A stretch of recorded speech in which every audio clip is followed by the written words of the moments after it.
Kapabayaang out of control, bastusan na po ito na out of control. We must make those involved in failed and ghost control projects accountable.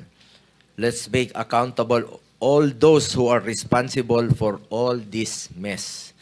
Panagutin natin ang lahat ng responsable dito, imbis na flood control, ang meron tayo ay floods na out of control. Kapabayaang out of control, bastusan na po ito na out of control.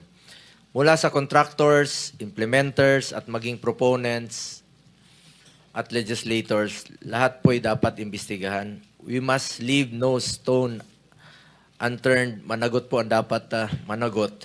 Kapamilya man, kaibigan, o mga name dropper, wala tayong sasantuhin. Lalo na yung mga nagpayaman sa mga proyektong hindi ipinapatupad ng maayos at naglagay sa kapahamakan sa buhay at kalusugan ng taong bayan.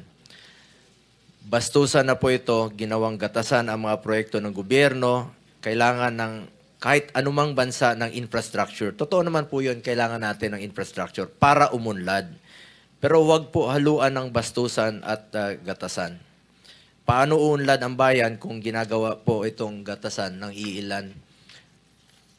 Ang daming Pilipino nangangailangan ng tulong, lalo na ngayong madalas na naman ang pag-ulan, isang malaking insulto sa sambayan ng Pilipino na habang nabubunyag ang bilyon-bilyong pisong anomalya sa flood control, lubog sa baha ang maraming bahagi ng bansa. Konting ulan, ang taas na ng baha, lalo na ngayon na may typhoon season na naman po. Flooded streets are also breeding grounds of insects and bacteria that cause diseases. Nasayang po ang pera ng taong bayan sa mga ghost flood control projects na yan. Tapos magdadala pa ng sakit sa mga kababayan natin at gagastusan na naman po ng ating pamahalaan. Hindi lang strike 1, strike 2 pa ang sa kaban ng bayan. Nakakalungkot at nakakagalit na ang pondo ng bayan na posibleng napunta po lamang sa iilang kamay, na iilang nagpapayaman at nananamantala. Nagpapabusog habang ang mga kababayan natin ay naghihirap at nagugutom.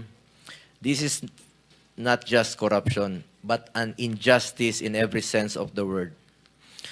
Ilang Pilipino na sana ang napakain, napagamot, nabigyan ng bahay at naiahon sa hirap kung ginamit yung perang yan sa tama. Nakakapanlumo na 1/3 lang po ng budget ng DOH ay ang 1/3 lang po ng budget ng DOH kumpara po sa DPWH. Dapat gamitin na lang ito sa mga programang direktang makakatulong, lalo na po pagdating sa pangangalaga ng kanilang buhay at kalusugan.